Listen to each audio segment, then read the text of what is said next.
Yes, we're away, mate. Congratulations.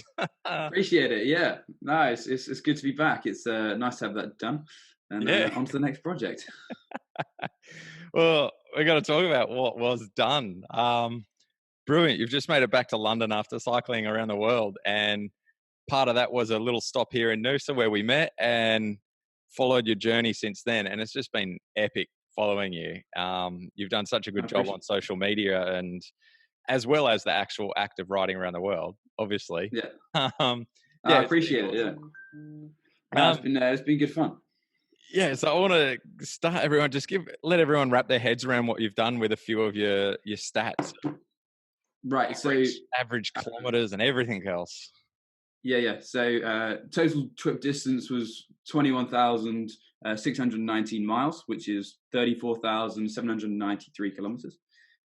33 countries, did over 349 days. So average kilometers a day.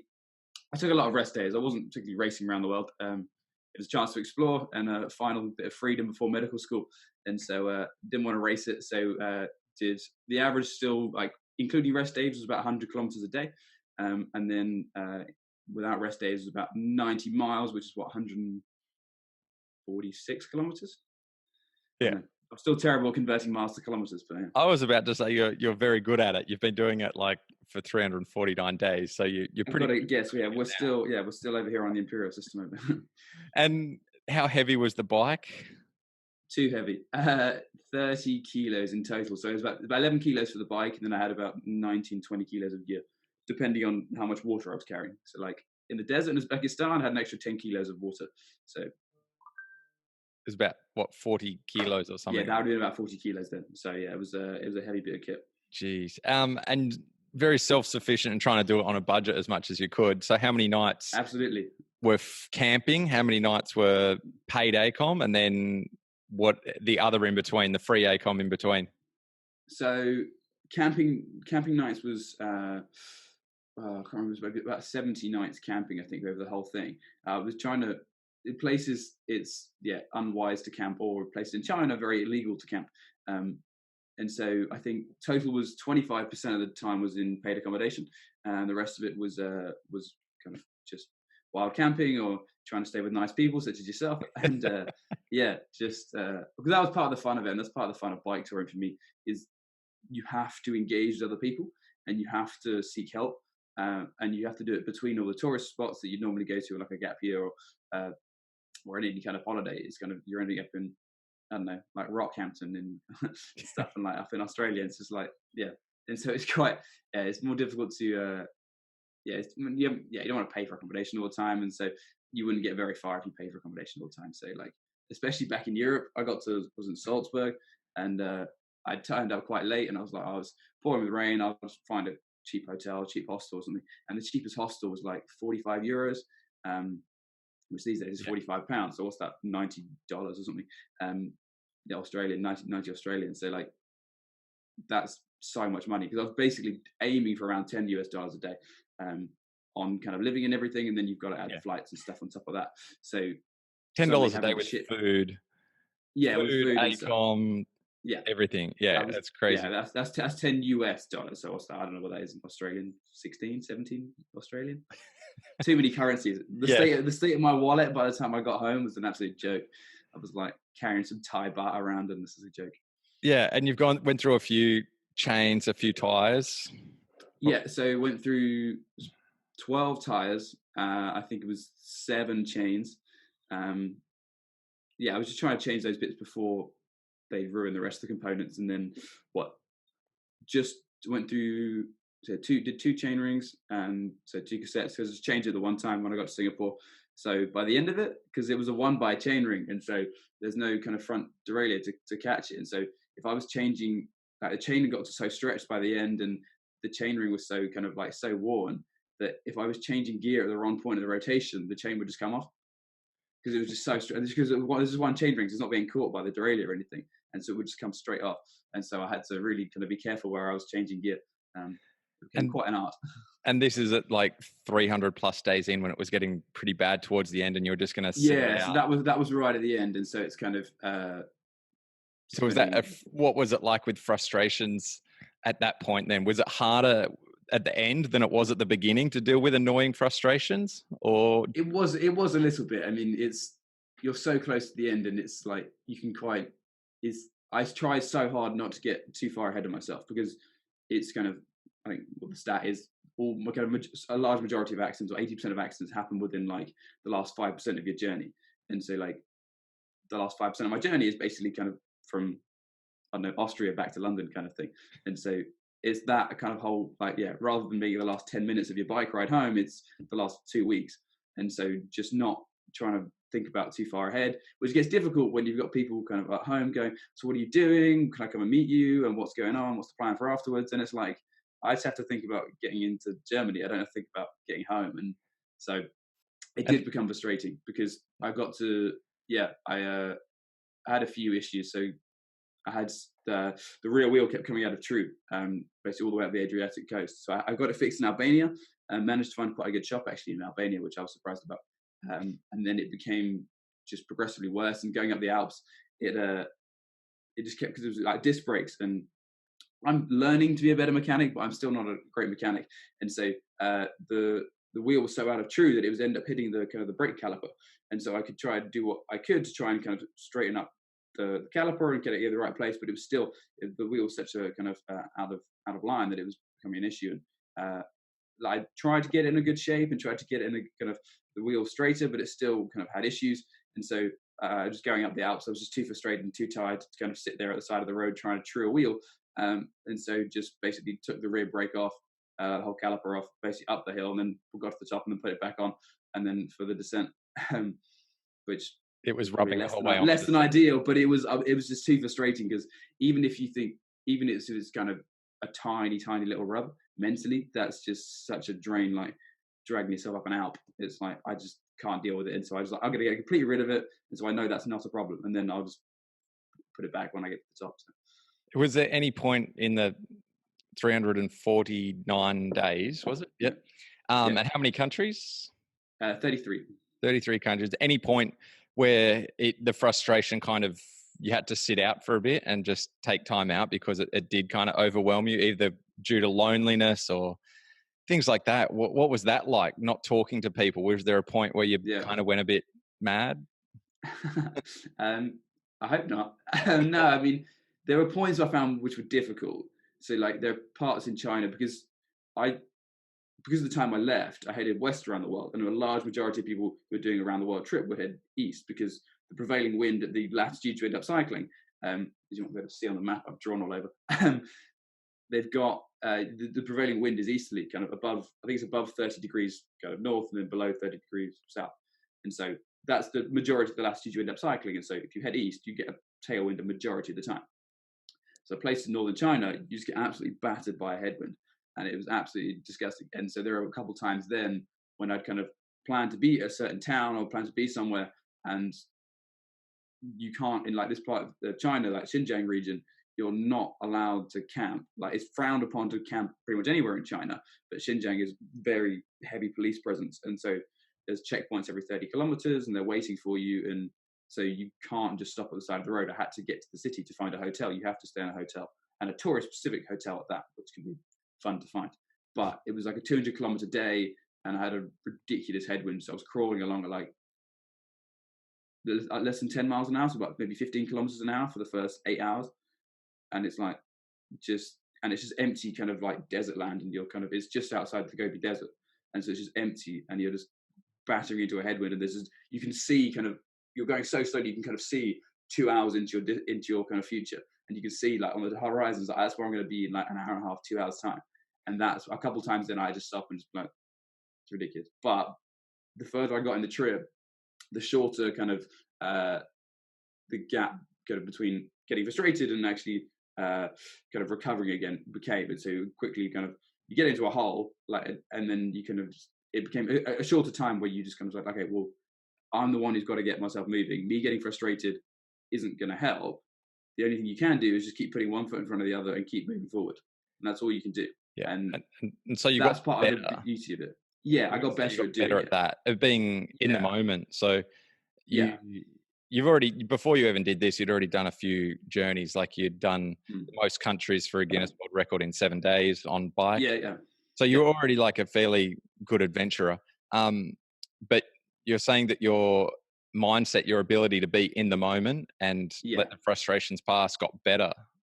Yeah, I just kind of would bounce back from kind of a dip more quickly, because you kind of, rather than getting frustrated for 10 minutes, it's kind of saying, well, you've been through that thought pattern before, because you've been to the dark hole before, and so you just come out and say, well, me getting frustrated by it isn't going to help. Like, the option is either you jump in the back of a car, or you just kind of set up camp for the day.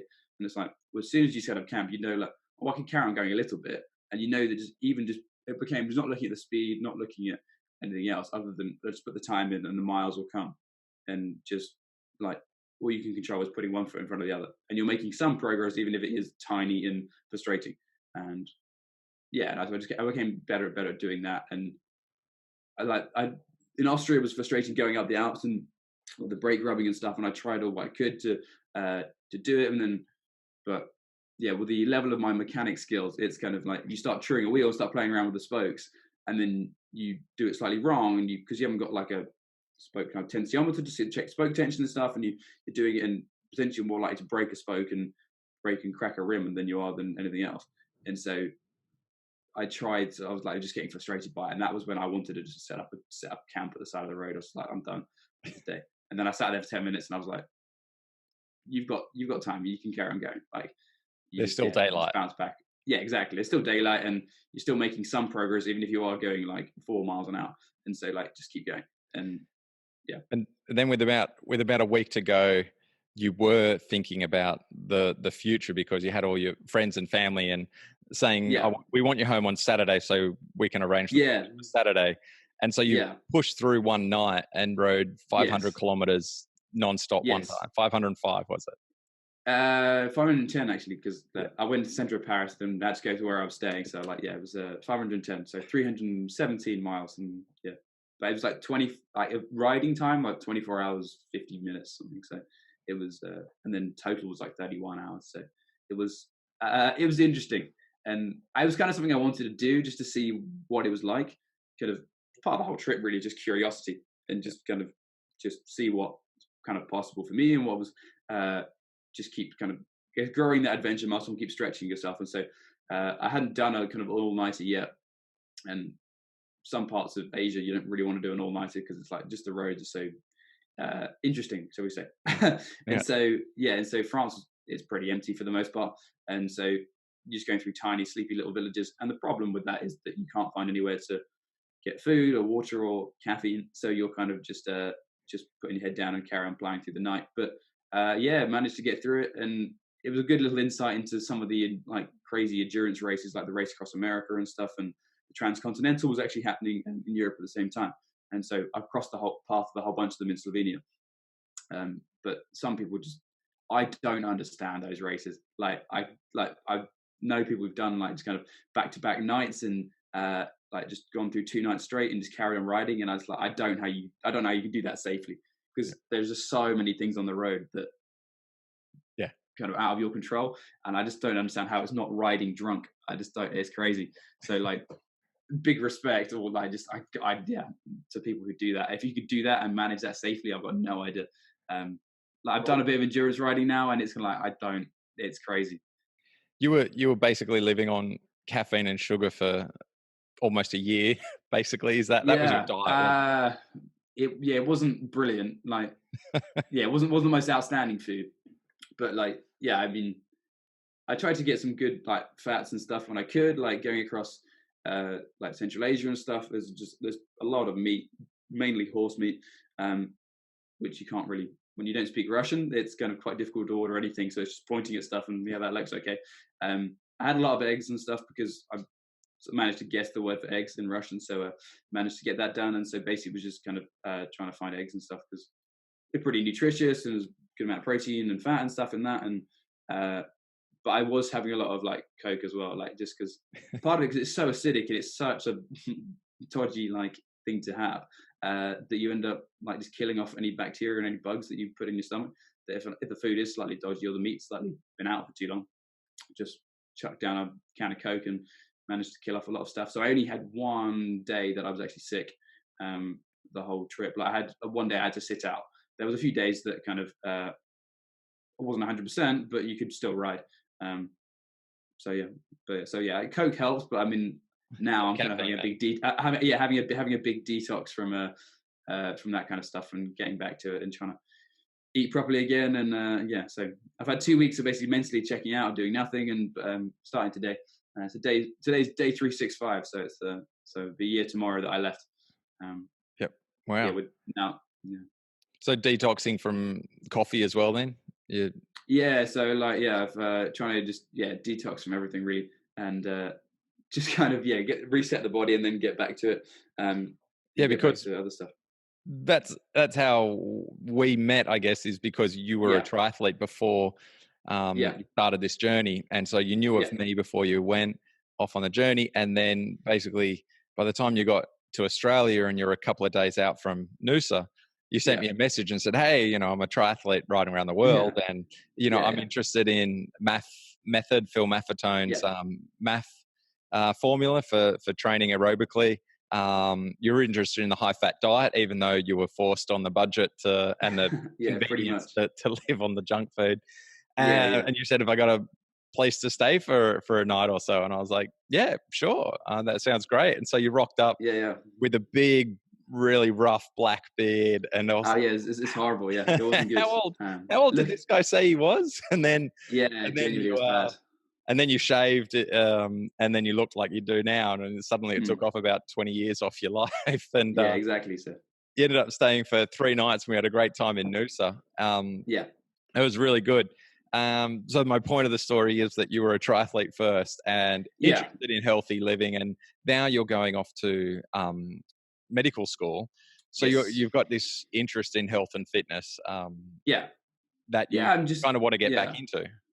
For sure. Before I picked up triathlon and stuff at university. After my oldest brother did an Ironman, I was like, well, if he could do it, I mean, I might as well get into triathlon. I'm sure I could beat him. So it's just I'm one of 5 and 4 brothers, so we're all pretty competitive. And so I thought if he could do it, I could get into it, and then started doing it and was just doing kind of the standard, more kind of conventional triathlon training and stuff, and just pounding a lot of intervals and kind of smashing myself like several times a week and just doing really hard sessions. And I just kept getting injured and kept getting like sick. So I was like training for a month and then getting sick for a few days, and then like having to kind of like one step forward, one step back, and you weren't really making any progress.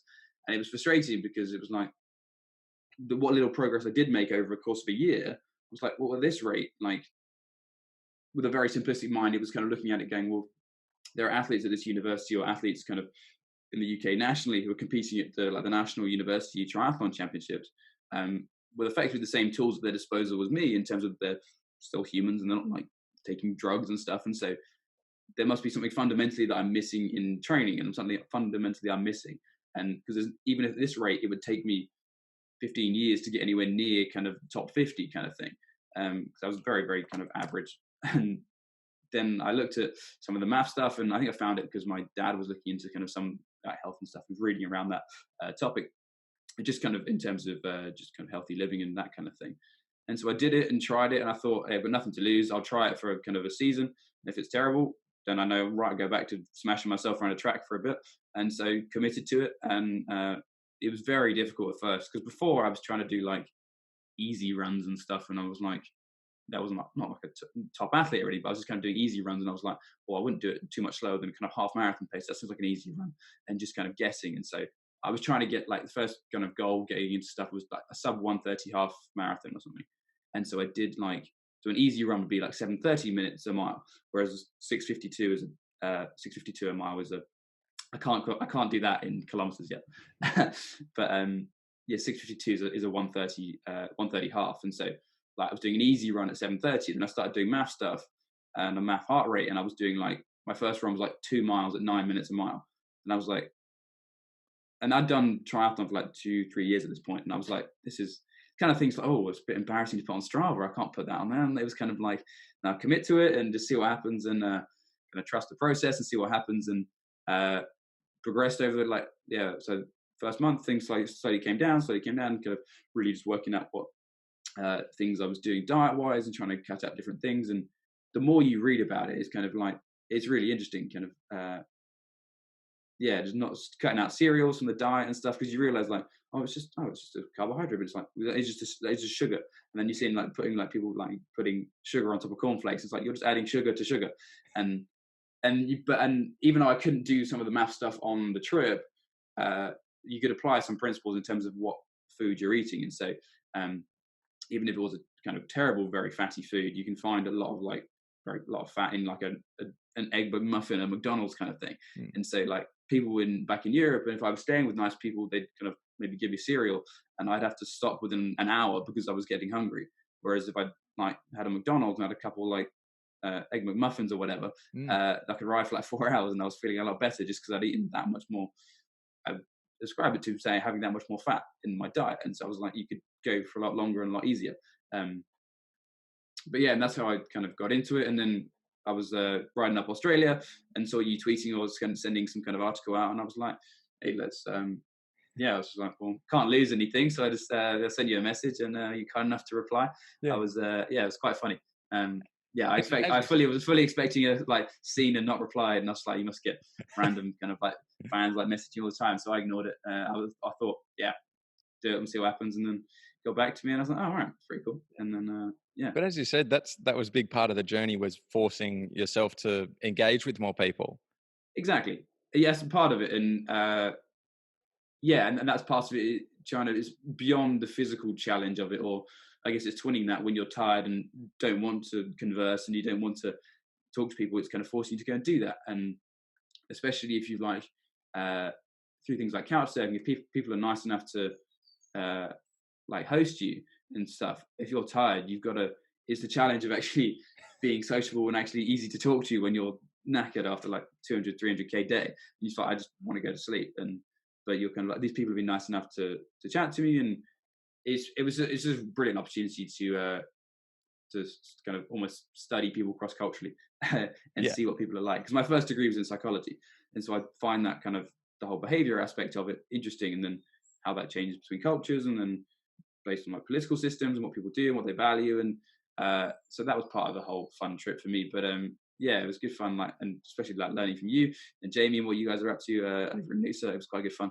And we're part of the world to stay for a few days. Yeah, we were very lucky that you did message us, because then we met, and then, as I said, it's been epic following your journey around the world.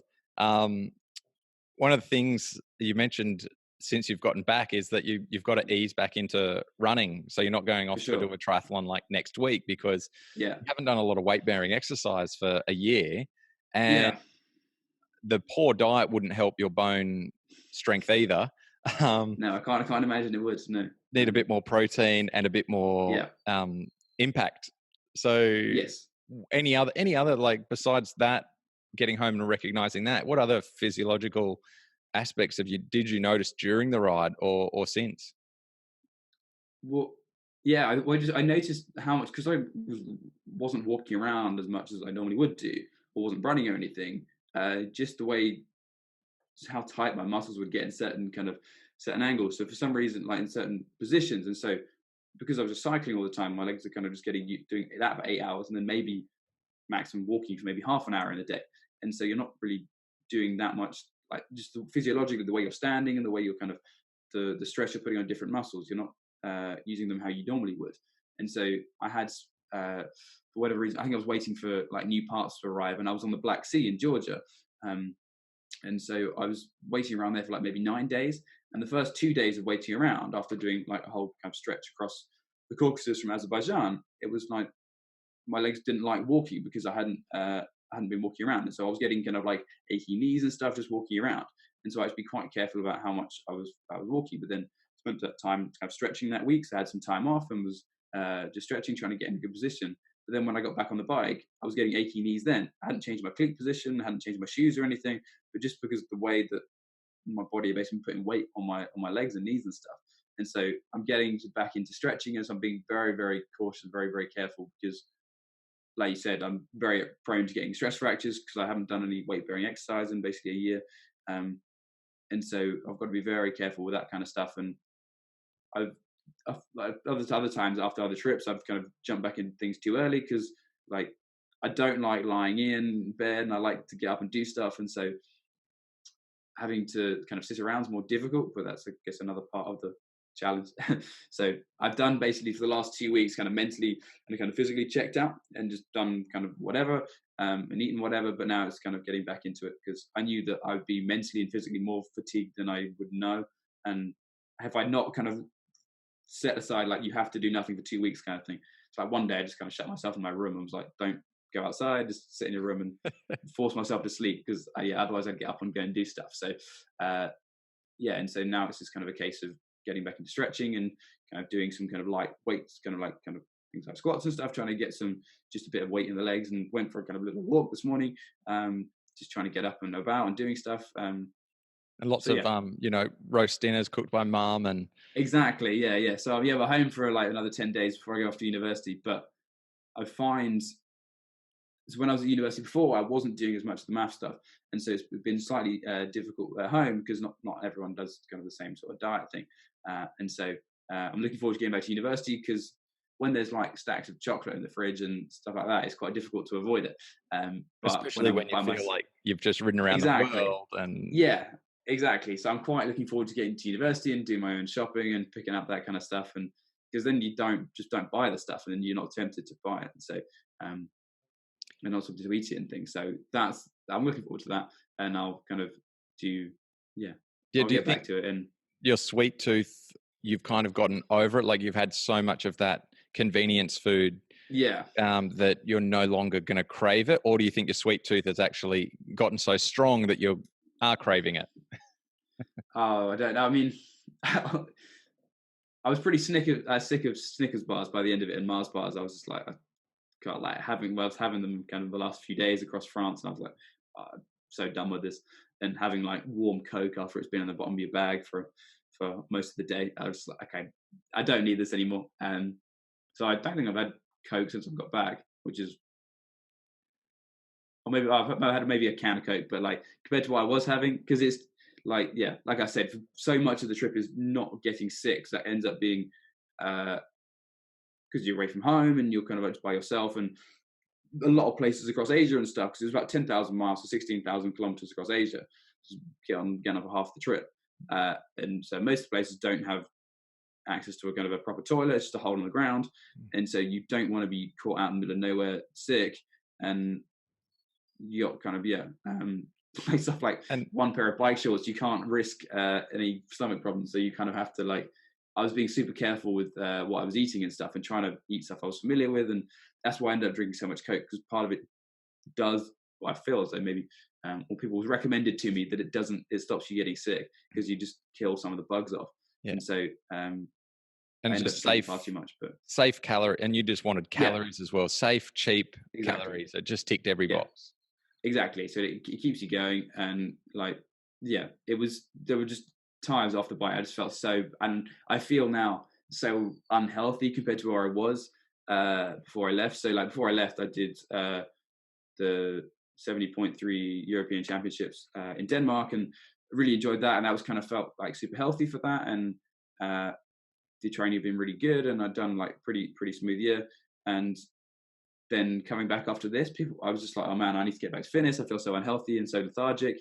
And people were like, you just biked around the world, you must be really healthy and fit. And I was like, I can go very, very slowly all day, but I would say that you can ride 100 kilometers, you can ride 200, you can ride 300. It becomes a mental challenge after the physical bit to get you over the first kind of few hours. Then it becomes mental, and it's just a case of putting food in and carry on going, really.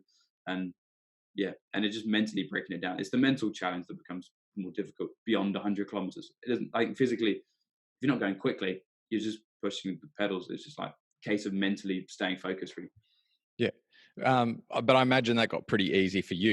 You weren't really looking at like, oh, I've ridden 100 kilometers and I've got 100 to go. I imagine it wasn't mentally that tough just to put in the kilometers if it was fairly easy riding, except if there was a horrible headwind or something.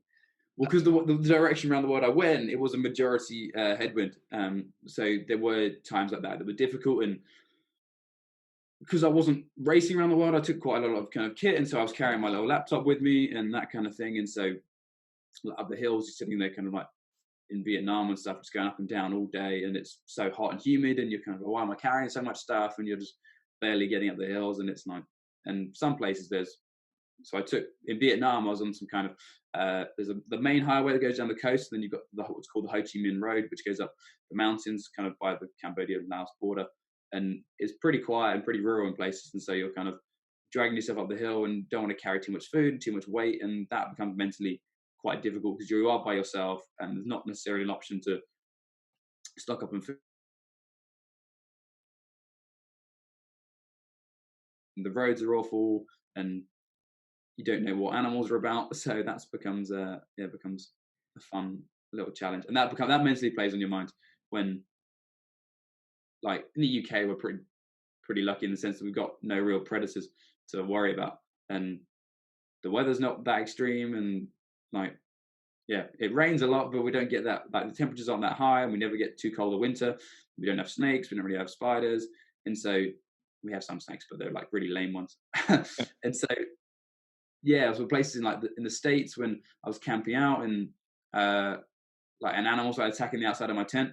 Like it ended up just being a little cat, but I didn't know that at the time. I didn't know what it was. Someone was just playing around with the tent and like putting paws all over it, and I was trying to sleep, and it's a tiny one-man tent, and it's the unknown that kind of gets to you, I think. And so it's not knowing when you're going to be or not knowing where you're going to stay, and in places where it's not wise to camp out, that's when you start kind of getting the mental stuff. But it's kind of like you realize you can only control what you can control, and everything else will in a sense work itself out. So you can plan as best you can and make kind of contingency kind of plans, but yeah, you don't know when the wind's going to stop or the wind's going to turn or whatever. So you just got to focus on what you can control and what you can do. And that's kind of the fun of the bike trip, because it teaches you to take personal responsibility for what you can do. And it's on you to get yourself from A to B each day.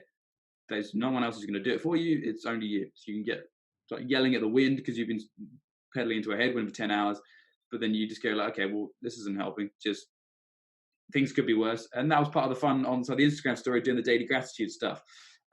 So yeah, people weren't following along. A, you missed out, and B, highlights are available. No, I'm kidding.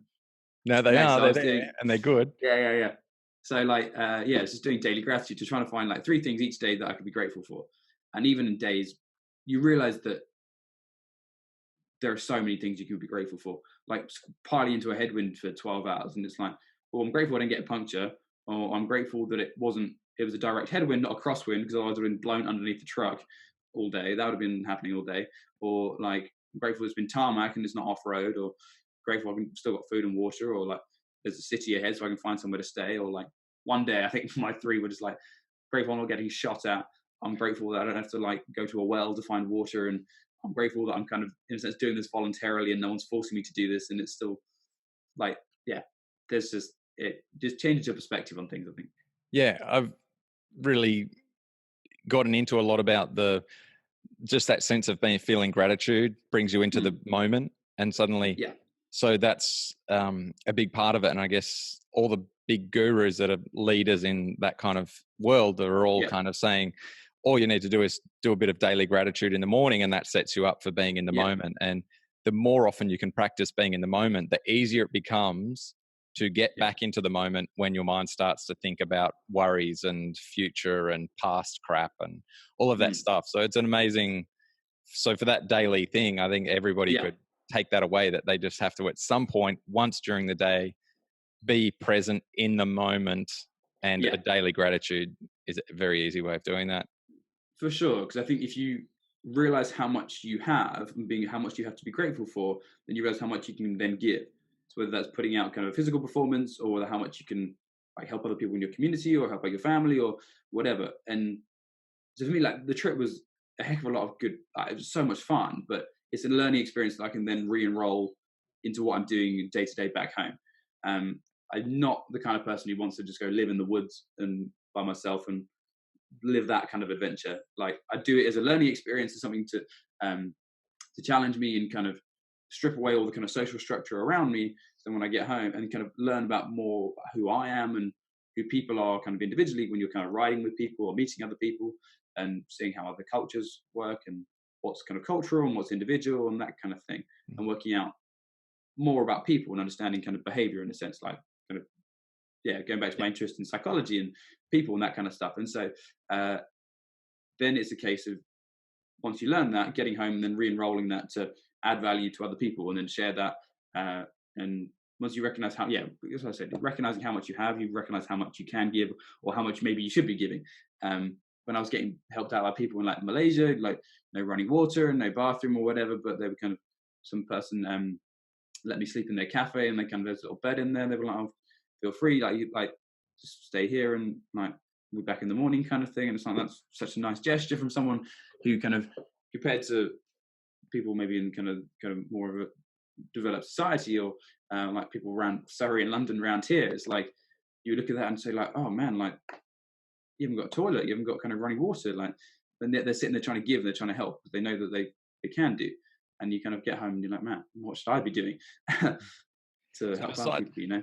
So not exactly like in terms of what you're doing, or tell us if there is something you've already achieved in 2 weeks, but back to the mindset stuff. Have you found yourself trying to do a little bit of gratefulness and to be in the moment, to keep that up since you've gotten home? For sure. Yeah. I haven't been, so I haven't been doing as much on Instagram, just because I wanted to make sure that I wasn't kind of doing Instagram every day, like turning it into an identity and turning that into like, that's who I am, because that's not. And you don't want to end up, I don't want to say playing a character, but it's kind of you want to just make sure that kind of what I'm putting out there didn't cost me anything. And so it was a good opportunity to share it, but my entire life is not driven by what makes a good Instagram kind of thing. And I wanted to make sure that wasn't kind of becoming not an addiction, but like something that I really I needed almost. And so I was making sure I basically kind of reduced what I've been doing kind of the last couple of weeks on Instagram, to really make sure that's kind of not something I'm too fixated on. And so now that I'm back and kind of had a couple of weeks of doing less stuff online, I'm still doing things to be grateful for, and still reading and still listening to some of the same podcasts and stuff, but I'm not I'm just not doing it necessarily as like I was on Instagram before. I might come back and do it when I get back to doing triathlon training in a little bit, but for now it's you've got to keep doing that, and you've got to keep remembering where you are, especially when I'm home now and the progress isn't as easy to see, because like on the trip you can say at the end of each day you go like, I cycled from here to here, and you can see that kind of geographically on a map. When you get home and it's like, I sent 5 emails today and I didn't get any responses kind of thing, and it's like, I'll kind of close that book tomorrow, close that chapter tomorrow. And so you've got to look harder for the progress. Like so on the trip, things are like, so what you have to do is like, you know what the task is, and so it's kind of it's simple but difficult. Whereas when you get home, things are complicated but easy, because there are more, like there's so many things to do, but doing each one, like sending an email isn't difficult. Kind of, you know what you have to do, or like looking at your tax return or whatever is like, it's relatively simple to do, but it's just so many things to manage and so many steps to it that it becomes complicated. Whereas the trip is, you've kind of got, it's a difficult thing to do, it's like cycle up a mountain, but like it's simple because you just have to like, and that's kind of how I've kind of started to look at it getting home. You just got to realize that just got to focus on a job, kind of tick it off, do it, and then move on to the next thing. Because I found myself just jumping between different projects, different tasks. I got home and had a year worth of letters and envelopes and things from like bank statements and everything. So going through all that and all the fun stuff getting home. So it wasn't quite an easy transition into home life, but you've got to, I think, just work through it and see the progress. You got to look at it in a different way. So it's not as simple maybe as looking on a map and going, oh, I did 200 kilometers today. It's like, okay, I did this, and that's part of send an email, and that's part of the process of getting this done or whatever.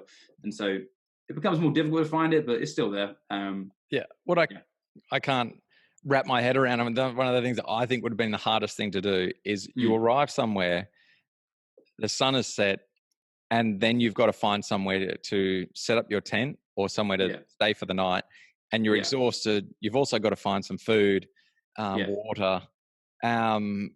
You're in really stinky, sweaty, salty clothes. Just tell us about the logistics of arriving in salty, clothes, finding somewhere to stay when you're exhausted, and then you do all your Instagram uploading, which you did an amazing job of. When we just were talking, you were talking about it before. I've got to say, like, there must be some possible future in TV presenting or something for you. It was so you get great. me a gig out in Australia, and I'll just do Queensland TV, maybe. Well, all my friends and family that I told about you, they all followed you, and they'd all be like, frothing on it. They were all like, "Oh, did you see what David did today?" Frothing on it. Okay. Yeah. So that was. Well, I apologize for wasting so much of your family's time. So it really was awesome. So maybe there's a job in that for you in the future somewhere. We'll see. I don't know. Yeah, tell us about the logistics of that, and how was that one of the toughest things of the whole trip, when you're tired and trying to find food, drink, water, clean up a bit? And I think that's the thing you realize you value when you're away, is kind of just having a home to go to. And like a few places where I just didn't, because I would try and avoid paying for accommodation where I can, because that's just such a big cost that really kind of ruins your trip budget. And had I been paying for accommodation every night, I wouldn't have got further than America. So I was fortunate enough to get from Lisbon to Vietnam without paying for accommodation. So part of it becomes a fun challenge to try and find somewhere. But it does become difficult. And that's the thing that kind of played on my mind more, was knowing that if I didn't have anywhere to stay, and you can kind of, food wise and getting water and stuff, you can kind of plan it and know roughly where's going to be a food stop, where's a petrol station, and whatever. And so I'd always carry some emergency foods. I always had a couple tins of tuna, like tuna fish, because that's like pretty good protein, and often it's in like sunflower oil or something, and so you're all a bit some kind of oil or something, so it's got like a bit of fat in there. Probably not the best stuff you could have, but it's something, and better than Coke. So I would do that, and I tried to do that food wise, and just trying to look on the map ahead, but setting up a tent and stuff, and trying to find anywhere just to camp out, like in places across China. Like the farmers start work at like 4:30 in the morning, and then they don't leave until like just the sunset. And so because China's all on one time zone, so the further kind of west you go, like sun's not going down till like 10:30, and so but the farmers are still working at 4 a.m. getting up at 4 to come into work. And so trying to camp out on find some space on a farm somewhere, you got to wait until these people go away, and then it's kind of a case of then trying to set up your tent when it's dark, and then making sure you're not like camping out on snakes or other animals around and that kind of thing, and then just making sure you are kind of fed enough and hydrated enough. And that was the biggest thing that I felt, more than kind of what food I was eating necessarily, because I knew I wasn't eating brilliantly. It was more hydration, and I'd really felt the next day if I hadn't had enough water or I hadn't finished the day. Like when it was colder and the temperatures were colder, I just wasn't as thirsty, and so wouldn't drink, and I'd forget to drink and stuff. And so I think I did, the day I went by the Grand Canyon in the States, it was like November, it was about around Thanksgiving time. So I did it was like 230 kilometers a day or something. It was quite a big day, and you're quite high altitude up the Grand Canyon. It's like 8,000 feet, or 2,000, just under 2,000 meters or something. So it's quite high, if I can recall. But I think I had maybe just over a liter of water over 11 hours, maybe 12 hours of riding. So like, it was cold. It was like just above freezing. And then once the sun goes down, it's below freezing, and there's snow about and stuff. But I really didn't drink enough. And the next day, I just felt so awful, just because I just had hardly any water. And that was a bigger thing that I felt, more than nutrition necessarily. And I think doing the math stuff over the last few years has helped in terms of like having a baseline of being able to burn fat a bit more for energy. Because there was times I was able to go for like 6 hours without stopping for food and just keep pushing. But yeah, like you said, not having anywhere to stay, that was the biggest the biggest worry kind of thing. So especially when I got family back home, kind of going like, because their priority is getting me home safely. And so I'll just get a hotel, find somewhere to stay. Like, it's just one night, whatever. And it's kind of like, I can't do that every night. And so that's part of the fun of doing the trip on a budget, is that you have to push yourself and camp out like underneath a motorway or like whatever, or just in a bush at the side of the road kind of thing. And like in Salzburg, I didn't want to pay for it was like €100 or something for a hotel. And so I just was yeah, and I think it's illegal to wild camp in Austria, so I definitely didn't wild camp in Austria. But I think there I was, tried. yeah, there was an Well, overgrown, there was an overgrown like garden behind some disused hotel kind of thing. So I may have or may not have slept behind there for a few hours, and then just got yeah, up and I found watched the sunrise over Salzburg in the morning. So yeah, I found some illegal places, I think, that were probably illegal when I leased a Peugeot little hatchback in about 2005 or something. And yeah, just went around Europe for about 2 or 3 months and mm. had a tent. And yeah, I was doing what you were doing, but with a car.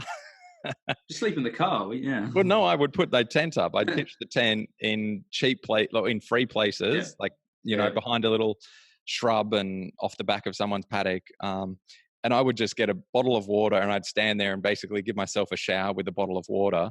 yeah, And then I'd get in the tent. But I had a lot more resources than you did because I had a yeah, car. So what were you doing yeah. for, like, kind of cleaning Baby yourself? wipes. Baby wipes is the dry shower. Right. Yeah, And because then you're like getting you were saying, like salt is the big thing because you one set of biking gear, and so like you don't get the salt off, you'll get a saddle sore almost immediately, and so uh, and that's the thing because you get a bad saddle sore, it's like sometimes you can get unrideable. I was fortunate enough that I was kind of aware of other people who've had really bad saddle sores and doing races and stuff when you can't stop, but yeah, I was fortunate enough I didn't have too many bad ones. There were a few bad ones, but actually I met a very, very nice couple in Arkansas in the States. And they'd done some like tandem tours together, and they said like one of them's a nurse. She was like, oh, well, we use like bed sore cream for like kind of patients who can't get out of bed. Because effectively it's like one kind of bit of kind of skin, like it doesn't really move around that much. And it's kind of like for in bed sore, that's what bed sore happen. That's how they happen. And so if you have a cream that kind of stops bed sores, she was like, well, why wouldn't it work on saddle sores? And I was like, fair enough. And it's actually really good. I can't remember what it was called. They just gave it to me in some little yellow tub thing. But yeah, really useful. So that was really good. So So I was fortunate enough to get away wet? with it. Were you putting wet cycle kit back on in the morning then after you've rinsed it out the night before?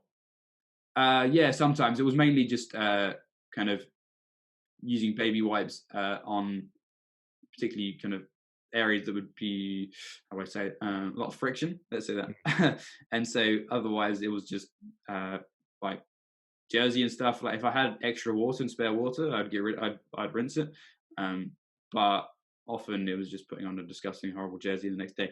So it's when you turn up the next morning and you kind of looking all bedraggled because you haven't showered and you're covered in salt, and it's like going to a supermarket or something. If you find somewhere like, especially in Europe, like you look particularly out of place.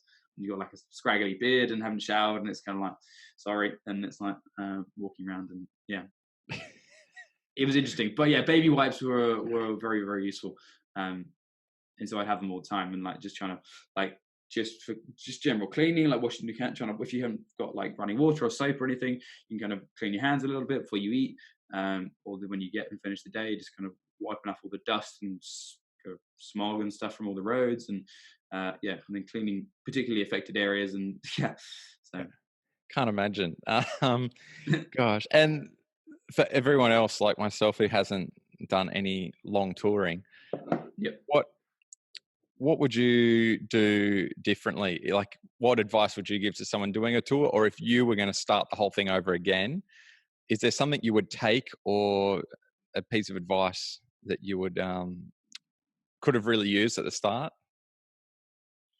Oh, good question. It's difficult because I enjoyed it so much because it was like every day was such a new challenge and a new adventure, and you're learning so many things. I'd say just for advice for a new tour, just make sure you get waterproof bags, and that's the big thing. Because if it starts like if it's raining and your bags aren't fully waterproof, it's just such a big stress and such a big mentally mentally draining. Because then it becomes if you don't like if your bag's starting getting wet. So one of my bags by the end of it started to have a little bit of a hole in it, and that was so when if it really rained, I'd find like a little bit of pool of water at the bottom, and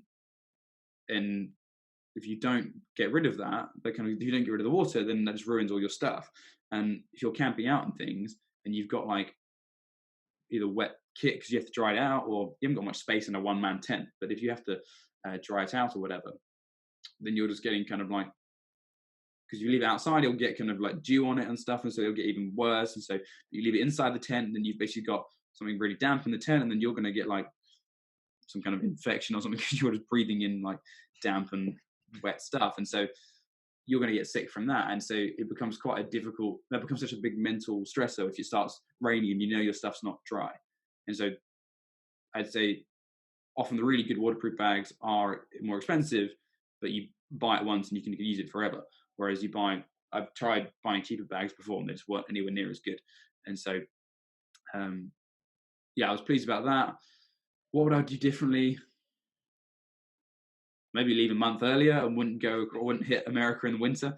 And so I knew that was the only kind of one kind of weather thing I was going to be worried about, was getting across America before it got too cold. So I hit Los Angeles in December, but that meant I was kind of Flagstaff, Arizona, end of November around Thanksgiving time. So I had one day of snow and it hit negative 14 like Celsius, and I had a few days camping out and kind of negative 10, negative 12. So like it got cold. But I also learned that you can't trust anyone who like, unless they're talking about giving you advice on their road, on like the little village they live in, they haven't got a clue. Is my take from it. Like people in upstate New York and stuff are saying, "Oh man, you're not going to cross the Rockies this time of year, October, November. You have to go south. You have to going to hit the desert. Will be perfect time of year. Be nice and be good temperature. Won't be too hot. Be perfect." And I got down to the desert and it was like -5 and negative 10 during the night, and like ice in my tent in Texas. And it was like, and everyone else and would think, "Oh, Texas nice and warm, and New Mexico really hot." And then I got to New Mexico and I was in leaving a McDonald's, and a bunch of people were like, "Yeah, we're gonna get hit pretty hard by snow, so you might want to bed down here." And I was like, "Nah, I'll be all right." And stepped outside and it started snowing, and I was like, "Oh, good idea." And it really like hammered it down with snow, and so it was a good job I stopped. But it was like, but I said to these people, "Is that quite rare?" I was like, "New Mexico sure doesn't get that much snow," and they were like, "Yeah, this is pretty standard. Like it's late. The snow's late this year." And I was like, "Oh, right." So I was pretty lucky to get across where I did. But the problem with that in like places in New Mexico and Texas, they like plow all the snow into the hard shoulder, into the shoulder side of the road. And if parts you have to ride the interstate because there's no roads, and so you have to ride the interstate, and that's where all the snow is then in the shoulder, and so then you're underneath the truck riding in the main lanes on the highway on the interstate, which is less than ideal. But that was a fun mental stress. Like, or in China, getting trucks. The rate of construction in China is a joke. It's like 10,000 kilometers of new highways a year, which is like 27 kilometers a day or something silly across the whole country. And some of those photos that you put up of China are just unbelievable. And there was a couple of other countries that I've never even heard of that had these 8-lane highways with not a single car on them. Yeah. Myanmar is the new capital, in Naypyidaw is an interesting place to go to. Yeah, it's they got 10 lanes either way on the highway outside I think it's the government building there. I think part of the idea is that if there's a big protest, they can land a plane on there and get the president or prime minister or whatever out of the country. But yeah, the area for Naypyidaw is 7 times the size of Greater London. So there's 10 million people in Greater London, and Naypyidaw claims 2 million, but I think it's actually like a couple 100,000. It's a very, very strange place to go to. Very interesting, but very let's say interesting country. I'll say that. And another question about your logistics and things. You must have carried a lot of battery packs and things because you had a GPS tracker, so your friends and family could track you every minute of every day. They could see exactly where you were. So that was a blessing and a curse, I think. You had music going on podcasts the whole time. You had your phone for maps. And so you had to carry these backup batteries as well, so that obviously when you're camping in the middle of nowhere, was there any point where everything just died and you lost all power? Or I got pretty close to it a couple of times. Which was a few times. I think a few times in China, just because when it was really cold, like if it got cold, like my battery pack would just drain kind of immediately. And so I learned kind of the more difficult way, because I was like, so I woke up in the morning and had like I was carrying, I think I was carrying 3 battery packs because I didn't want to use a dynamo hub, because I was kind of semi-sponsored a bike for the trip, and so but I've got to give it back. So I was kind of loaned a bike for the year, and so I couldn't start playing around with the hubs on the wheels and stuff, and so couldn't get a dynamo. For people that don't know, dynamo basically is like a little you say it. I've gone blank. It's like it looks like they put resistance in the hub, so basically it charges. It takes kind of some of the the forward motion. Here a whole bunch of people going, no, that's not what it is. Spins another little motor that generates electricity and kind of it basically just takes some of the power from what you're pedaling and you're pushing through the wheels, and it stores it and uses it to charge stuff. But I would annoy me too much because it's only like. People say it's only like maybe 5 watts or 2 watts resistance kind of thing, but that would annoy me. I think knowing going up a hill, it's going it's because the dynamo. That's why I'm going so slowly, not because I've been eating junk for 6 months. It's because this dynamo is slowing me down. That's what it is. But yeah, and so I had these battery packs, which they're weighty, but it meant I could do maybe like 4 or 5 days kind of between accommodation and paying for stuff. So 4 or 5 days is pretty solid. Yeah, well, they're pretty big battery packs, so they were relatively weighty. I don't think I've got one around within arm's reach, but yeah, they were. It was useful to have, and the rate my kind of my old iPhone was dying, I was having to charge it up, kind of like just basically leave it on charge all day, just because doing videos and Instagram and mapping and everything, and that became that was quite a big drain on the battery. I couldn't believe that you were managing to get.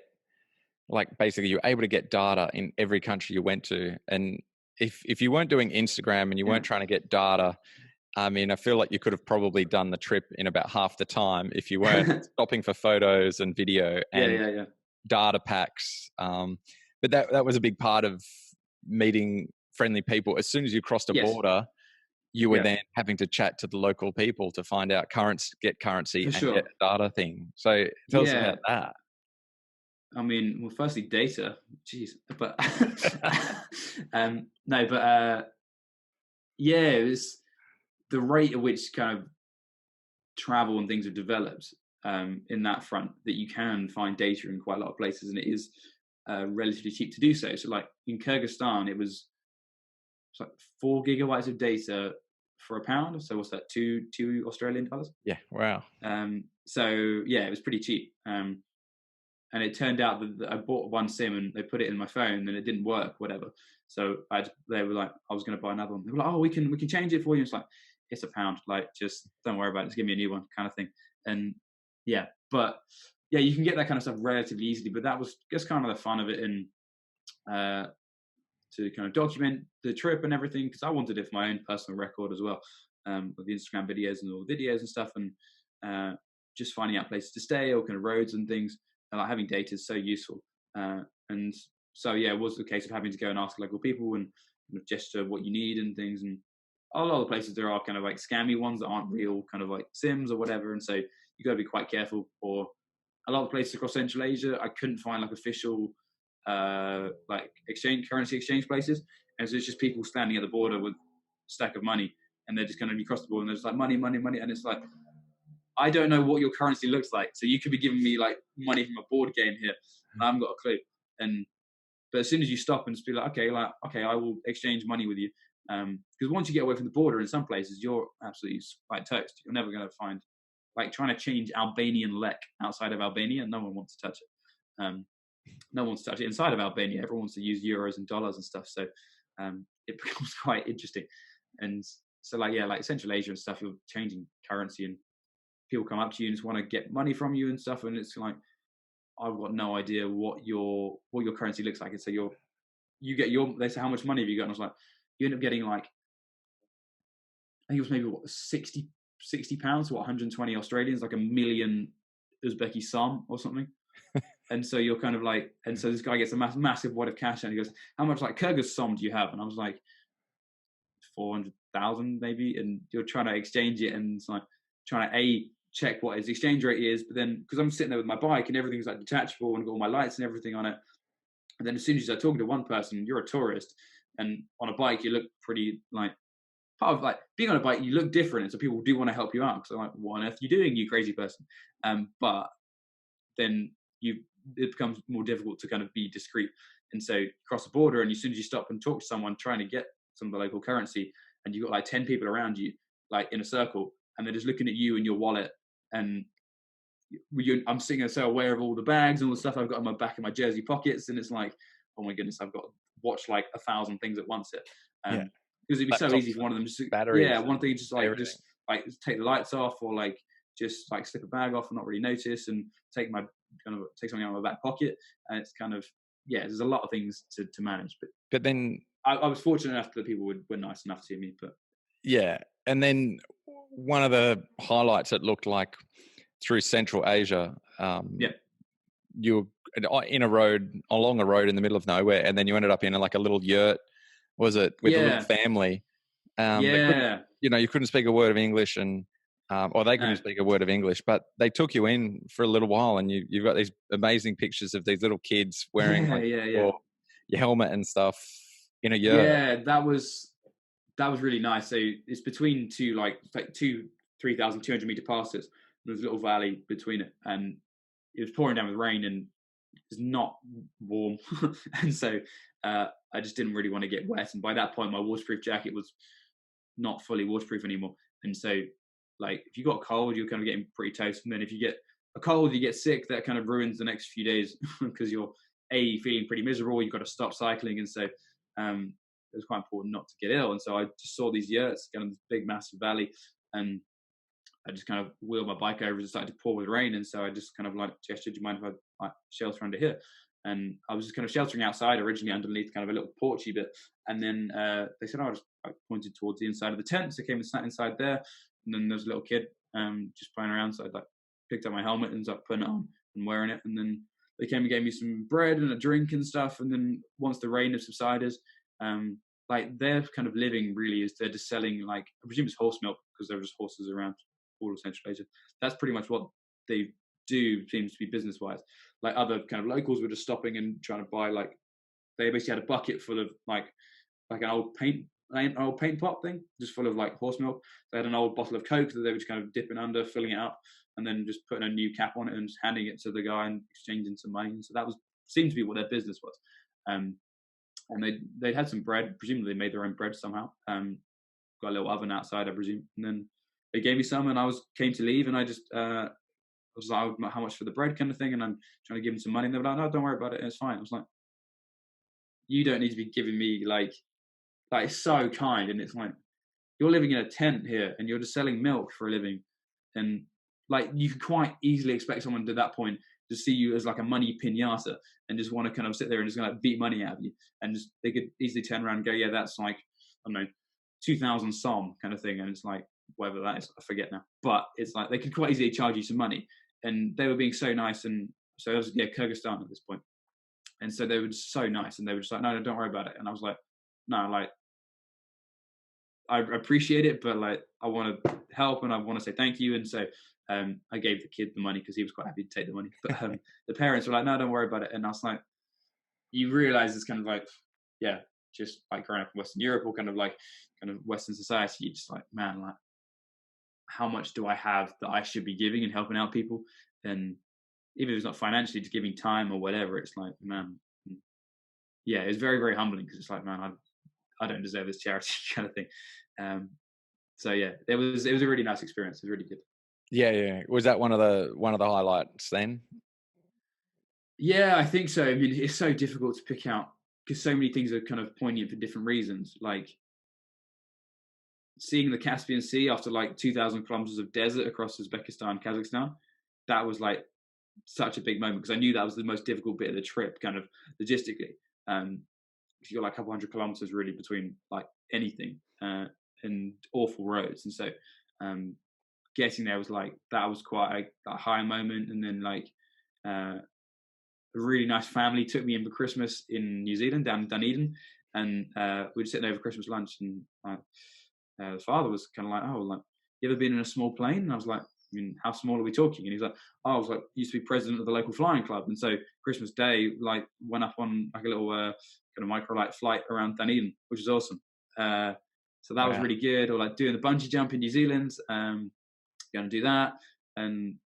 But mainly it was just the charity and the help people would give me. And like meeting you guys was awesome and good fun, because like having a poke around Noosa was really good. And yeah, so it's just, I think mainly it was the people. Like, that sounds a bit maybe cliche to say, but there are some really beautiful places, but like just how kind people were, and wanting to be part of kind of the trip, wanting to be part of the adventure, and wanting to help you out. And it's like, I'm just mucking around on my bike, really. Like, I don't deserve this kind of thing.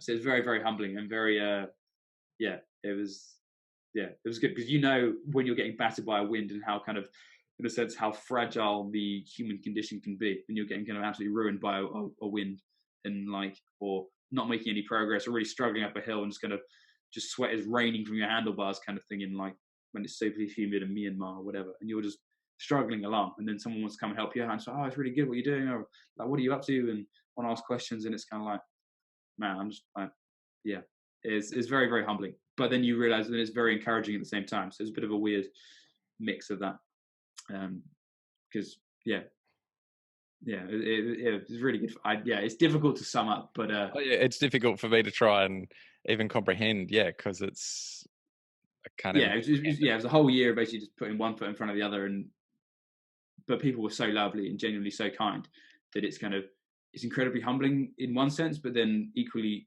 empowering and encouraging, because despite how aware of your frailties and aware of your kind of immaturities, or you're aware of your kind of areas that you're weak in a sense, mentally or physically, but you know that the fact that with help and people around you, and with kind of commitment to a single goal, you can go a heck of a long way in whatever you're doing, and that's kind of, I guess the trip is a good metaphor for life, in the sense that you've got to take responsibility for getting from A to B, but there are a lot of people around to help you, even when you are weak and fragile and not doing a very good job of moving. Did you? I mean, you were already signed up. You're already off to medical school in Belfast. During the year, did you come up with any other ideas for your future, for whether it's another adventure or whether it's another career or study? Or, I mean, I kind of wanted, before I was aware that I was to take the path and go and do medical school. Like, I was doing some civil service stuff in the UK before, and so it was a lot easier than healthcare. Like, it's pretty set, kind of 9 to 5, and I can leave work at work, and don't think about it when I get home. And I did a few jobs between university and the trip, but I got to the point where it was like, I think even just spending 40 hours a week doing a job, like, for me anyway, I got to the point where it's got to be something that I kind of feel as though what I feel called towards, or what I feel is that I want to do with how I want to serve with my life, kind of thing. And it was got to the point, like, do you want something that's kind of an easy job that you can just kind of chill out and then do whatever you want outside of work, or whether you want to go and do something that's kind of, in a sense, your mission, for lack of a better word. And I realized, for me personally, spending 40 hours a week doing something that I wasn't particularly interested in was too much of the week. Even if it was easy and if it paid all right, it's too much of my week just to kind of sack off and not be part of what I want to do, kind of bigger picture. And so I decided that medicine is what I wanted to go and do, because that's the kind of stuff I want to learn about in terms of the health and nutrition and fitness and stuff. And there's a lot of areas I want to learn about that, and all that kind of thing, because you see just all over Twitter and all over kind of all the Netflix videos and stuff, you got people kind of saying that, just go fully keto and fully carnivore, but you've got people saying like, going, headphones. People just saying like going fully like vegan and stuff, and taking out all the meat and everything. That's what's causing you problems. You need to go meat because meat's giving you cancer, and meat's giving you diabetes and everything. And you got people on the same side saying, well, yeah, plants are giving you diabetes as well. And so it's like, I want to study that stuff, and I want to learn about it. And I figured if I was going to take the path that was, in a sense, more difficult and kind of less easy, that if I can do, I'd do medical school through the Navy and do the Navy cadetship we've got over here in the UK, and then do stuff with the Royal Navy as part of my training. So kind of personal development and kind of leadership training and that kind of stuff, and all that area. So I figured if I was going to take the path that was more difficult, I might as well go the whole hog and do the Navy stuff. So it's maybe 6 years of service after medical school. But yeah, if I get to the point where like I'm 37 and decide I hate medicine, I think that's when I'll be kind of free again. then I'll yeah. And if I hate medicine, then you got a medical degree, and hopefully psychiatry is what I want to get into, because I find the kind of brain and behavior stuff really fascinating. And when I was learning about stuff, I kind of was a lot of time to think through stuff on the trip, and so it was like I figured that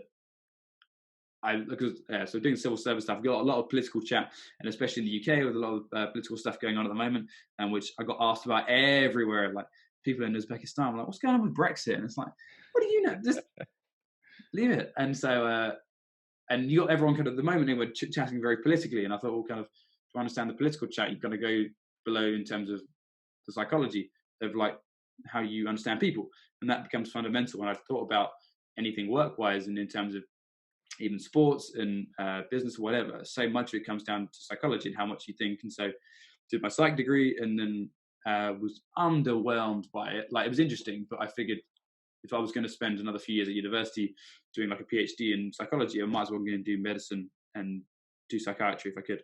And so that's the idea, and hopefully I can do it with the Navy, and that'll push me on to new things. But we'll kind of see. It's difficult to plan that far ahead.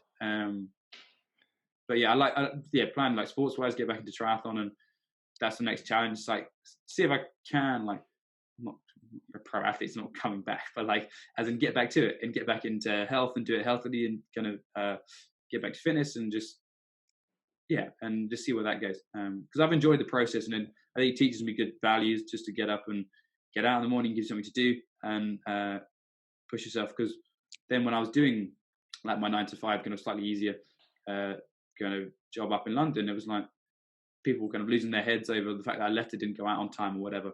And because I've done some of the stuff in healthcare and done some of the triathlon stuff, that's not a long day, that's fine, that's easy, and just like you can focus on task by task and get through it. And because that's what you've kind of taught yourself to do triathlon wise, and you've taught yourself like to get up in the morning and put the work in and not complain about it and get going. So I did that. Did the age group world championships 2 years ago now, so 2017. I was meant to do it in Lausanne last weekend, but I'm in no position to run, so I didn't go and do it. But it teaches you such good values in terms of just training and discipline. And so when you're at work and not particularly enjoying the task, rather than sitting there complaining, "Oh, this is so boring," kind of thing, and like so many colleagues maybe would do, if they're listening, I'm not talking about you, and so you just gotta don't complain about it, get on with it, and see how you can do things more efficiently, how you can do things like look beyond the original kind of individual task and go, what is this doing bigger picture? And it helps you kind of come up from what your daily training is or your weekly training is to go like, where do I want to be in a year, or where do I want to be kind of, and that it teaches you good stuff, and that's what I enjoy about it. And so it'd be good fun to get back into it. Hopefully without breaking a leg in the process. You'll be right. Just a little bit more good food, good protein, and exactly ease back into it. It's funny. Maybe you saw, but I listened to a podcast about a couple of weeks ago, and it kind of described a lot of what people's psychology comes from is the country that they're in. So the country that has very strict rules, such as say Singapore, Japan, China. Where the laws are very strict, they don't question what the government sort of tells them to do. And so there's a little bit of a downside from the way that people act there, and that they're not always as open to people who look or seem different. But at the same time, there's way, way less crime. They're generally healthier. They're not overindulgent. They're not obese. And then the flip side is countries like Australia and America, where we're kind of more loose. We question the establishment. We kind of do our own thing. And yet generally our health is a lot worse. Overindulgence and crime is worse. Is that, I mean, I just found that really interesting as a psychology kind of factor of what influences the way that people do things or respond to people. Did you notice that across around the earth? Yeah, and that was part of the reason kind of why I went to do this, rather than just like pedal around Europe for a year or just kind of whatever, because I wanted to understand kind of, in a sense, to understand kind of the blueprints of what's human and what's kind of human psychology. You've got to study different cultures and understand different cultures. And I wasn't doing it kind of formally through like questionnaires and stuff, but you could kind of ask people different places the same questions, so you kind of see what the answers are. And Singapore was fascinating because, like, as a culture, they've got no natural resources. Like, they import all their water from Malaysia, and so they've got nothing. So the only export they have is people, and so they have to train people because that's all they can export. And so when I got there, and I was talking to kind of people who are kind of my age and stuff, and about the trip, and they were like, "Why are you doing it?" kind of thing. I was like, "Oh, it's a good opportunity to learn, go and do this kind of thing." But they were like, "Yeah, but you're not getting a degree, and you're not in a job. What a waste of time," kind of thing. And it was such an interesting viewpoint because people I'd met, like in Australia, who were on like in kind of Byron Bay and stuff, on like and kind of proper gap year scene. Everyone was just kind of like, "Oh, but I'm entitled to these kind of like 3 years of whatever I want, and I've worked so hard at university, and yeah, worked so hard, and I'm entitled to this kind of this time of doing whatever I want and just thinking about me," kind of thing. Whereas you go like a few hundred miles north and you're in Singapore, and it's like, and everyone's just like, "I've got to work until I'm kind of maybe 35, and then I'll think about getting married and having family and children and stuff." And it's just so focused on what they need, kind of what they need to do, and what kind of the culture is expected of them. Because in a sense, if Singapore wasn't like that, the economy wouldn't be where it is, because they have nothing to export. If they haven't got good people to export, the economy would fall apart. And so that was really, really interesting. And just the different viewpoints of that kind of stuff, like especially like chatting to different kind of Westerners on their gap year in Southeast Asia and Australia and stuff. You'd kind of, like, for me, I wanted to go and learn. I wanted to see different places, and I wanted to understand people. And like I said before, like that's part of why bike touring is fun, because you have to engage with people, and you're not just hanging out with other Westerners in hostels. You're having to ask for help, and you're having to do it in places where they've never seen a tourist before. And so, like places in China, it's almost like they're so China centric, they don't realize other languages exist. Like you're trying to speak, I don't speak Chinese, but there's just no common ground and stuff at all. And so I also go to a shop and was like, "Oh, is that 10 yuan?" And there's like, "That is 10, I think, in China." A little X with your fingers, or like thumb and pinky is 6, apparently. And so I'm sitting there like, I have no common ground. Like I would ask people in China, I was like, through a translate app, and say, "Sorry, I don't speak Chinese."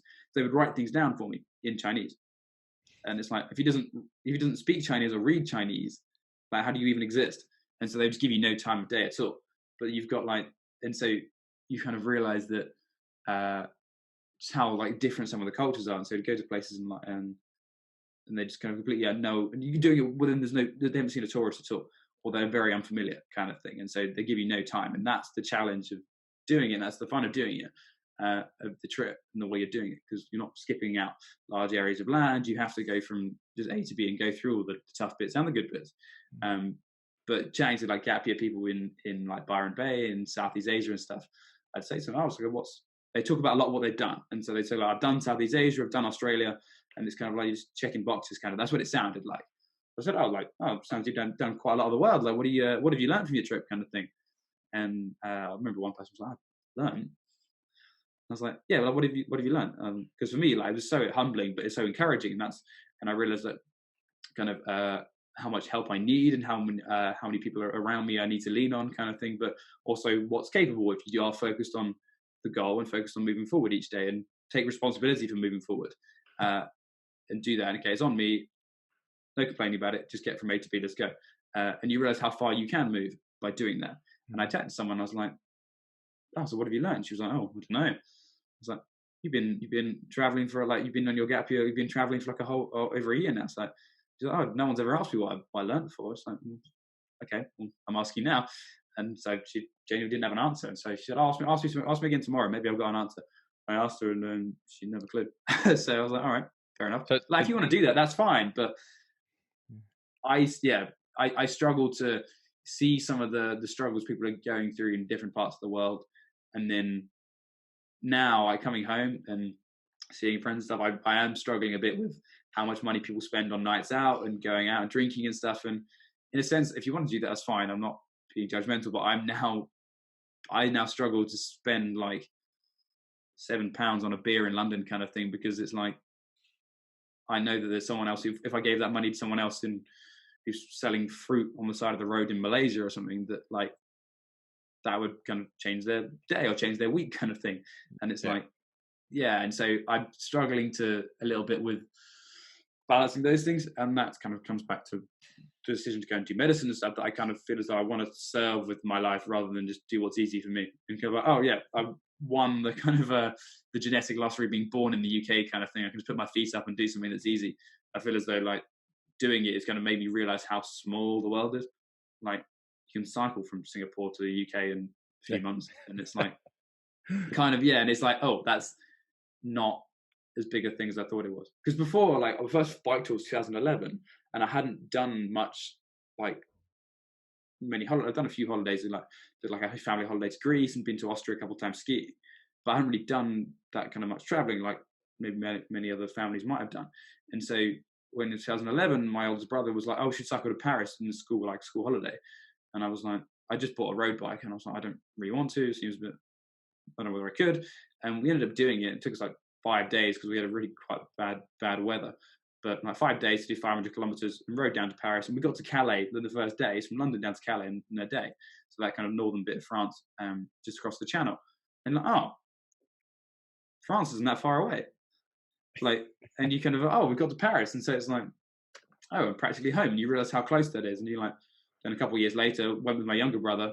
Because for me, it was like, oh, that completely changed my perspective on stuff. And it's like, oh, things are quite a lot smaller. So we cycled down to Rome. It took like 3 weeks to get down to Rome, through meandering through Europe a couple of years later.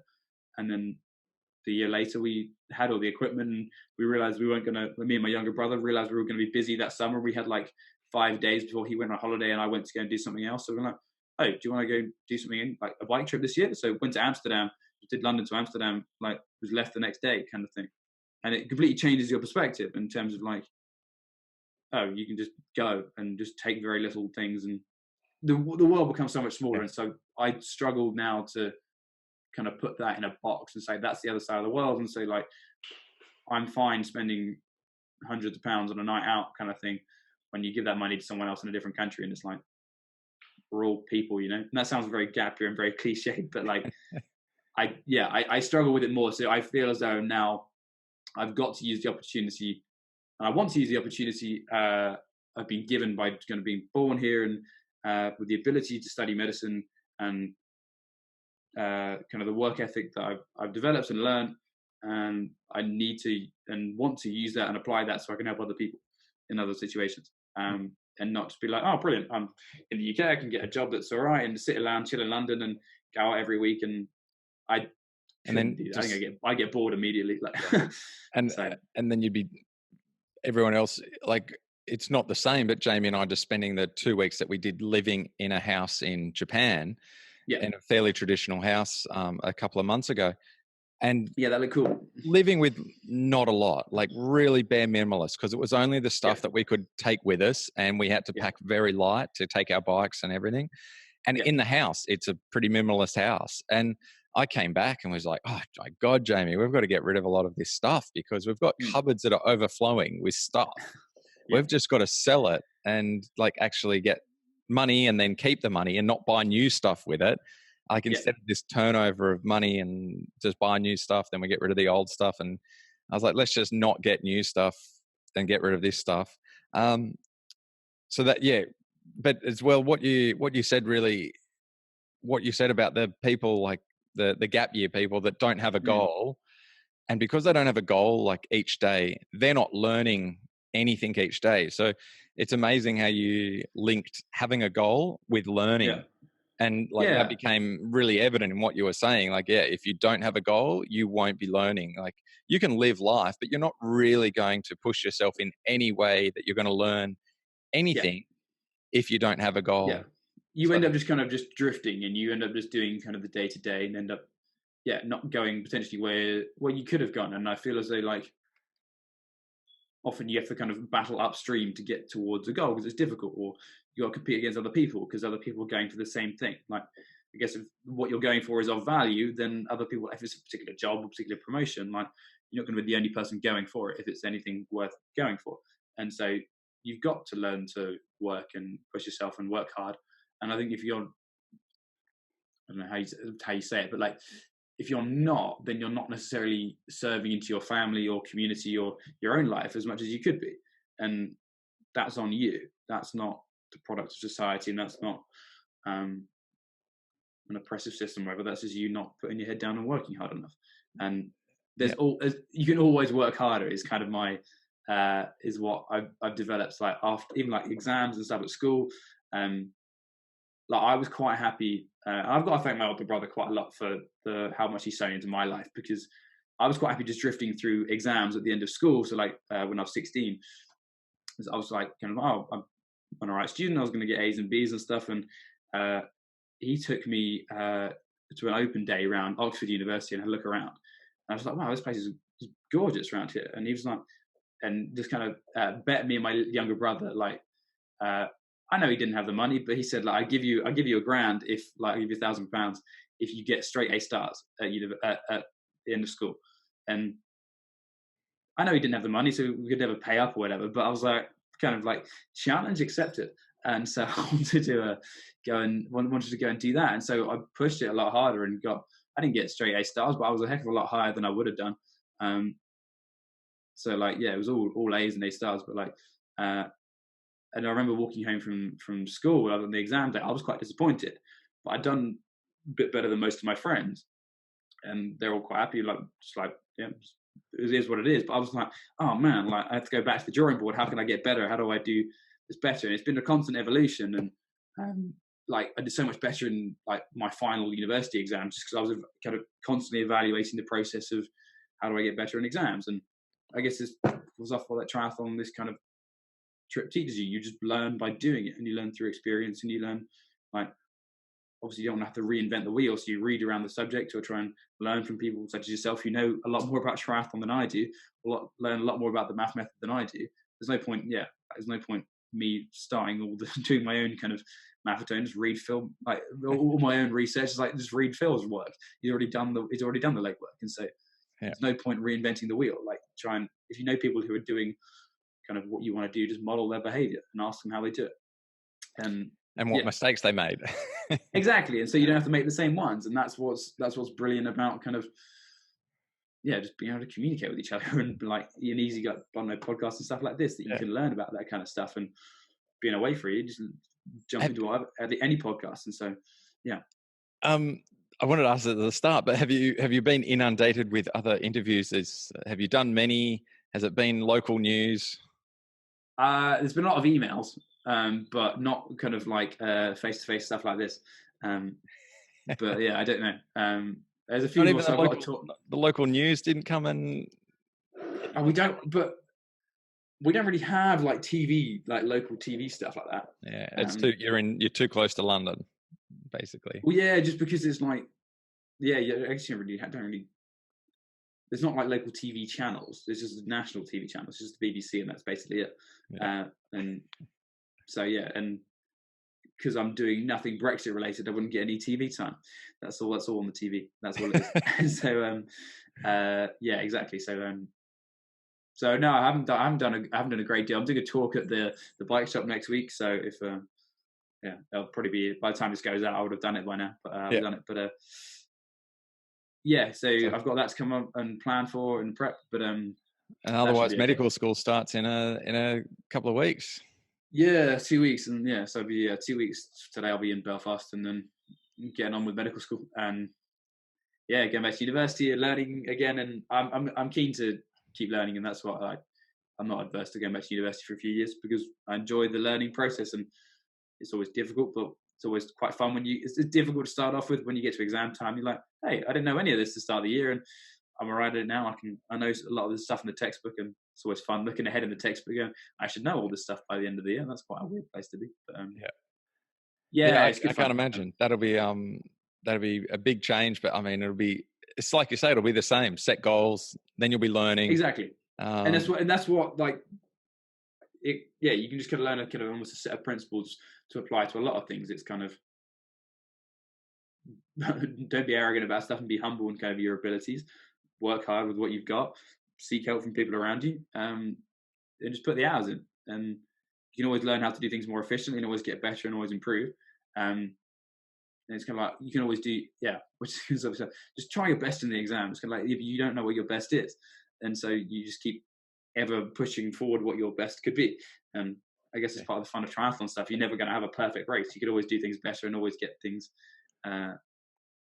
become sharper or eat better or run more efficiently. And that was kind of the fun thing, because I used to play basketball and stuff, as higher standards as basketball is in the UK. And there's so many different kind of drills and stuff in different areas of the sport.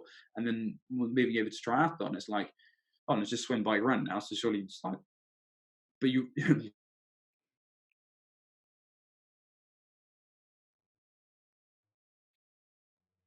oh yeah, sorry. Yeah, you froze. But like you learn that kind of like, okay, there's different intensities of running, or different things target your fat burning, or kind of sugar burning, or kind of fast twitch fibers, or this does more strength, or like just the running mechanics and like how you run, or like kind of where you put in your arms and stuff when you're running, or like just the catch and swimming and all these tiny little nuances. And you realize how many things you can break down. And like just talking to you about kind of looking at your O2 sats and your ketones and that kind of thing. And it's like, geez, there are so many things you can break down that to. And if you start applying that then into academics, and I don't know why it took me until my third year of my psych degree to start applying some of the stuff that I was learning. Like, because before I was studying and revising, like, and just listening to have music on in the background. But then kind of almost subconsciously, you're encoding, like when you're trying to memorize stuff, you're encoding a lot of the lyrics that you're listening to. And so I ended up kind of my final year, I ended up just having like putting one particular piece of classical music. So without any lyrics or anything, just anchoring that to each topic kind of thing. And so I could then sit in the exam and know, you kind of almost think to the song, and then it helped kind of rejog my memory. And it was kind of like, okay, I know what that is, because you kind of just had to literally like one song on repeat, like for each topic kind of thing. And then you move around, and then so you can kind of anchor that, and you realize you can just break those kind of things down, like studying in the example. If you can do that, like if you know what the exam is going to be, just go and study in that example or study in that lecture room, because then you've kind of got the same cues that you're encoding as you learn and study. And it's been a whole part of the process of learning through bike touring and through triathlon, whatever. It's just a process of learning in general that you can break down to those little principles, and then you can say like, oh, studying, sitting in a library kind of thing. It's like, okay, but and how can you break down the studying? So like, I don't know, if you're sharing with a friend, can they write this down? Or how can you, or like in a lecture, rather than making notes on everything the person was saying, with the lecturer was saying, just making notes on the bits that aren't already written down for you, and you're just written to the bits that he's saying outside of it, and then going, and so it's just, it's all, you realize how many nuances there are to things, and actually how significant some of the nuances can be. And it's like, was it the Richard Koch 80-20 principle kind of thing, and like how the tiny little 20% can make 80% of the rewards. And so you can spend like a heck of a lot of time in university lectures, but our university, my undergrad, started recording all the lectures. And so rather than spending 20 minutes going up to campus, sitting in the lecture, making some notes, and then 20 minutes back kind of thing, if I just wait for the recording, I can go through the and then I have to go back through the recording anyway to miss all the bits that I'd missed. And so I write down all the bits that I missed out the first time. So if I just wait for the recording to come out, I can just sit at home and go through it once, make a complete set of notes, and save myself an hour and a half. And then I've got an hour and a half I can do other things with. And it's kind of finding those little nuances. And when you're trying to pack in a whole triathlon training schedule and stuff, I'm training nowhere near as much as you guys would be, but like trying to fit in like a couple training sessions a day around work and stuff, you've got to be smart with those kind of things. And it teaches you to keep looking for stuff, and keep finding stuff and keep asking questions. And I guess what it comes down to is curiosity and asking questions. And that's answers, I guess. And that's a big thing that I've gone down with the changing my diet and changing the way that I train and doing things to heart rate. And like, you have to question everything because it's totally against the norm. So if you don't if you don't learn more than you need, then you really kind of are up against it, because you'll just end up doing what everyone else does. If and that's what I've been trying to do for the last couple of years, is learn all the stuff that is against the norm, because I've had to, because of health issues, and B, because you're doing things differently, you have to learn more than everyone else. So but all those nuances with I love that you would saying like things like study in the hall that you're going to, it's the same as visualizing the race when you're in training, and the power of the brain is like perception is everything. Then the brain power is everything. And it's fascinating stuff that is really key. There's other areas you can even go to that, like in terms of studying and stuff, like you know, like kind of like the like gel pens and stuff, which have got particular smells. Right. Like the olfactory bulb is right next to the hippocampus, right? It kind of is where it's located in your brain, and so that's why if you like particular smells can take you straight back to a particular memory because it's so closely kind of located that like you can smell like I don't know, a particular perfume walking down the street and just be like, I remember that girl I dated 10 years ago, kind of thing. Yeah, and it's like, and it's that kind of thing, and so there's even like more kind of things you can go into with study. You could like use gel pens with a particular smell for a particular topic, and then like and kind of go back to the smell particularly, and that'll help.